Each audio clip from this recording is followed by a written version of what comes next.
Salut à tous, c'est Samuel, on se retrouve aujourd'hui pour une nouvelle vidéo. Kuma, une statuette que j'ai eu très difficile à trouver. Elle a été rapidement sold out et la cote a monté énormément dessus. J'ai pu mettre la main dessus grâce forcément comme d'habitude à Caillonation. Un énorme merci à Victor de m'avoir déniché à prix normal cette statue. Le visuel, on retrouve Kuma qui est juste là devant avec son pouvoir et ses fameuses petites patounes de chat. Bon, la statue représentée Bartolomeo. Kuma écrit sur le côté, petit logo LX Max et Bartolomeo. Kuma juste ici. Allez, regardons ce qu'il y a à l'intérieur. À l'intérieur, comme d'habitude, une petite enveloppe avec le petit art print format micro carte postale brillant. Ça, c'est fourni avec toutes les statues. On met ensuite la petite base. En dessous, juste LX Studio. 399 exemplaires international. La mienne est la numéro 340. Un socle rocailleux avec quelques petites parties cybernétiques typiques du perso. Différents éléments à assembler, mais ça n'a pas l'air vraiment ultra compliqué. Alors, commençons par tout ce que j'aime, de la grosse résine translucide avec la patte de chat qui est représentée juste ici. La transparence est plutôt propre et on a des effets transparents et bleus. Bon, ça, au vu du PEGS, ça ne peut aller qu'ici derrière, comme ceci. Deuxième élément, encore des petites patounes de chat, de la même manière, résine translucide, et ça, je vois bien ici devant. Une espèce de bouteille qui serait cassée, ouais, on dirait un réservoir cassé, et de la fumée qui s'en dégage. Je ne sais pas si j'ai vraiment la ref sur la bouteille, mais vous m'expliquerez dans les commentaires sans problème, et ça vient ici. On a un petit module à pile.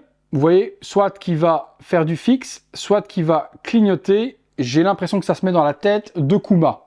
Le corps, bon ben forcément, qui dit Kuma, dit une grosse statuette, énorme, petites jambes, énorme torse avec sa veste, les petites patounes sur le pantalon et sur la veste également, et puis l'énorme logo juste ici au centre. Effectivement, le petit module qui est ici vient dans la tête et vient illuminer, ok je regarde, c'est ça, les petits yeux de Kuma. Bon, c'est pas très utile, et puis surtout, il faut démonter et monter pour que ça fonctionne. Anecdotique, et pas très utile en soi. Bon, ben le visage de Kuma est bien fait, il a les yeux blancs, toute petite tête pour un énorme corps, typique du design, souvent de One Piece. Alors, ça se plug comme ceci, on lui met ces énormes cheveux noirs qui sont juste là, donc pour les cheveux, ça m'a... Bon, ben c'est aimanté. Rien de bien compliqué à venir assembler. Et on termine avec le petit chapeau de panda. Hop, juste là au-dessus. Un effet translucide bleu, il vient juste ici. Et puis on lui met sa main avec également l'effet de pouvoir de Patoun juste là par devant. Hop, voilà. Donc il a la propulsion du pouvoir de Bulle avec la patte. Le petit morceau de câble, il vient se mettre ici sur le bras. Et on a cette petite partie de fumée qui, elle, se met juste là. Ok. J'ai par contre une grosse partie ici. Et je vois pas du tout où ça va, ça. J'ai plus de plug nulle part sur la base. Pourquoi il me reste une grosse partie de patte comme celle-ci? Ça, c'est une bonne question, les gars. Alors, je vais mettre le reste pour voir. On a deux bras alternatifs, un bras avec la petite patoune visible juste ici. Donc, on peut le mettre comme ça. Ah, d'accord, ok, je viens de comprendre.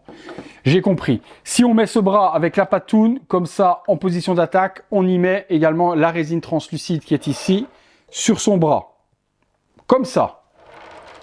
Oui, là, c'est hyper dynamique. Et il a la double attaque, une bulle derrière, une grosse bulle devant. Ok, grosse préférence. Mais certains aimeront peut-être plus la version alternative. Et la version alternative, elle sera hop, comme ceci, avec son bouquin dans la main. La fameuse Bible, qui a certes une importance également dans le storyboard de Kuma. Mais est-ce que c'est pas quand même beaucoup plus badass avec les deux effets? Vous me direz, vous, dans les commentaires, quel effet vous préférez? Moi, je pars vraiment sur mon exposition avec cette partie-là comme ça, parce que je suis un gros fan de résine translucide et que forcément, je dis un énorme oui. Bon, ben statuette montée, hyper rapide, pas grand chose à dire, comme d'habitude, LX, tout est fait à la perfection, il n'y a rien à côté, la peinture, les textures, tout est super joli, visage, les effets, la résine, comme d'hab, quelque chose d'extraordinaire. Le seul petit bémol, ben, ça va être ça, c'est que si on veut activer les yeux, voilà, on doit mettre ça à l'intérieur, comme ça, on y remet les cheveux, et puis à chaque fois, on doit s'amuser à faire ça pour illuminer les petits yeux de Kuma. Accessoire pour moi, c'est le seul petit bémol. Statue comme d'habitude pas très chère. Bon, aujourd'hui elle cote un petit peu, mais elle était à 225 € lorsqu'elle est sortie. C'est le prix auquel j'ai pu l'avoir. Je pense que jusque 300 € maximum, ça reste un bon prix pour cette statue. Si vous la trouvez moins chère, sautez dessus. Au-delà de 300 €, ça commence quand même à douiller un petit peu. J'attends votre avis. Si vous la recherchez, essayez de vous la trouver justement dans ces prix-là dans la description de la vidéo. Sinon, envoyez un petit mail à Victor de chez KO Nation Kaioland et lui sera peut-être encore vous la trouver à bon tarif. Allez, si vous avez aimé la vidéo, le like, l'abonnement, la petite cloche, les notifications, les membres soutien sur le bouton rejoindre. À très bientôt les amis pour une prochaine vidéo.